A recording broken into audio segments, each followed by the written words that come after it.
hired you to be an actor, Rick, not a TV cowboy. You're better than that. Line? Cut! Embarrass yourself like that in front of all those goddamn people! My favourite part about talking about Quentin Tarantino films is that when people name their favourites, there really is no right or wrong answer. A lot of people's attachment to his filmography depends on which film of his that you saw first. For example, the first of his films that I saw, and ultimately my favourite, was Inglourious Basterds, and I know people whose favourite film of his is Jackie Brown, or Pulp Fiction, or The Hateful Eight, etc. And it's with that in mind that I'm sure there are lots of people out there who love Once Upon a Time in Hollywood, regardless of whether or not it was their first exposure to Tarantino. I'm sure it will be a staple of many personal collections or rank high in many best of lists for the year.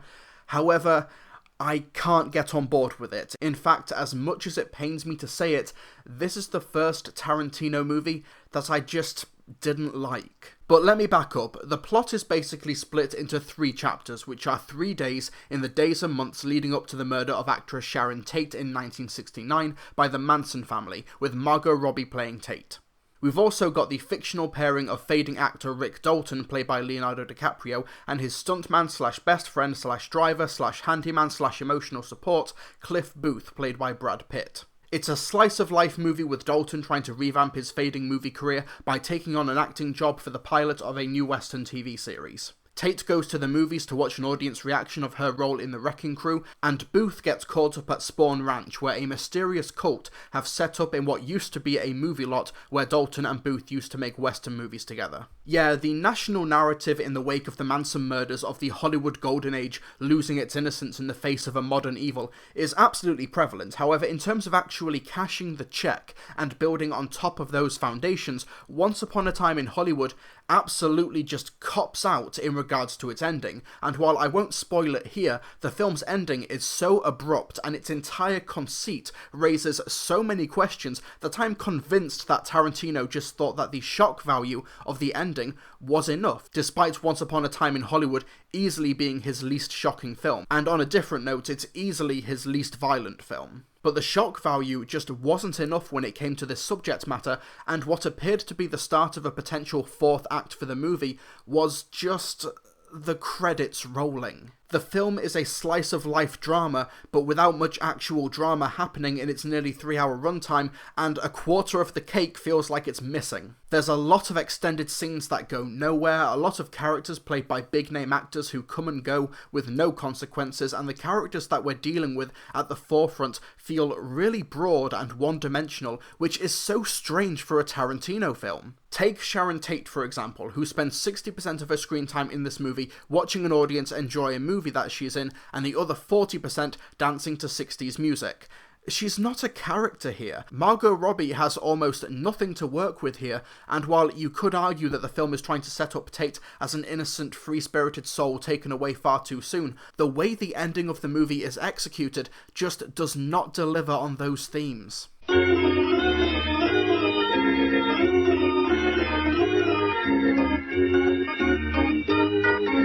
Even Rick Dalton's arc in the movie feels been there, done that. Have you seen, I don't know, The Artist? Have you seen Singing in the Rain? Have you seen Birdman? Whatever Happened to Baby Jane?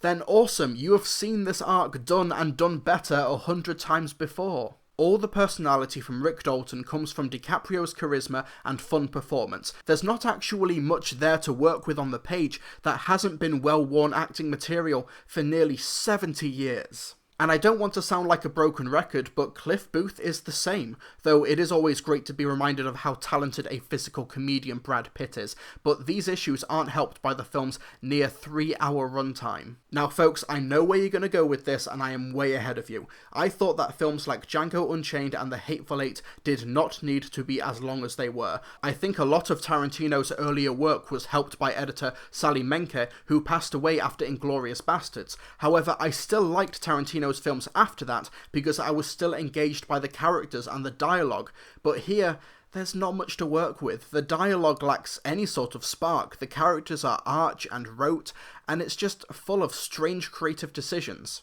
If it wasn't for the fact that almost every scene has full-on views of women's bare feet, I would not have believed that this was a movie made by Tarantino. Not only does it lack his creative spark and energy, it just feels like a film that was not made by an acclaimed veteran. In fact, there's a lot of sloppy editing decisions which make Once Upon a Time in Hollywood feel like the most expensive student film ever made. And then, 2 hours into the movie, Kurt Russell just starts narrating out of nowhere, and it's like, wait, now you want to explain what's happening through narration? Apparently there's a 4-hour cut with deleted scenes and entirely new plot lines and characters being released for Netflix in the near future, like their recent episodic release of The Hateful Eight, but I honestly don't see a longer runtime fixing these issues. They seem wholly systemic. No, I do not have an issue with a film being slow. What I have an issue with is a movie being unsubstantial in the face of being slow. Jackie Brown had a similar sort of pace, but the characters felt rich, the performances were so strong, and there was such a sense of style to it.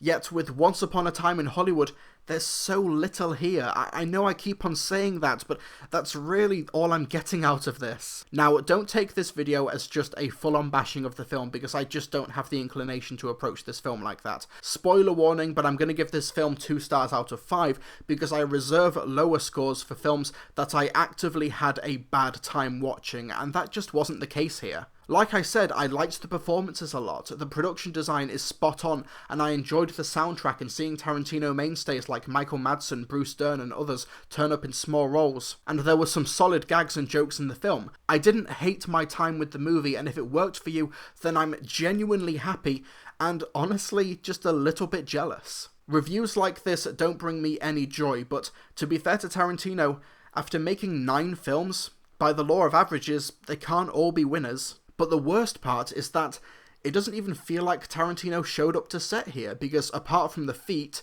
so many feet, none of his creative spark and influence and brilliant talent at getting inventive performances out of his cast can be found here outside of the most superficial and ponderous of trappings.